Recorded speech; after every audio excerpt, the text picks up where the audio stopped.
Hello দর্শক ভাই বোনেরা, যারা শিল্পীবৃন্দরা আছেন, তো আমি তাদের উদ্দেশ্যে আমি আজকে বগুড়া শেরপুর সোনামুখী মেলায় একটা দুর্ঘটনা হয়েছে। তো আমি সেটাই আপনাদেরকে বলতেছি, তো আপনারা মনোযোগ সহকারে শুনুন। সেখানে আমি ছিলাম। তো বগুড়া শেরপুর সোনামুখী মেলায়, সেখানে মেলার পারমিশন ঠিকই ছিল, কিন্তু কোনো নাচ গানের পারমিশন ছিল না। তো প্যান্ডেল ছিল প্রায় 10-12টার মতন। তো সেখানে 10-12টা প্যান্ডেল, কোনো জাদুর পারমিশন ছিল না, কোনো নাচ গানের পারমিশন ছিল না।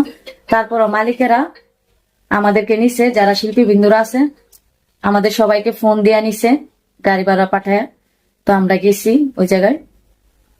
তো পারমিশন তো ছিল না, সেটা আমরা আগে জানি নাই, পরে শুনছি। তো আমরা প্রথম দিনে উদ্বোধন হয়েছে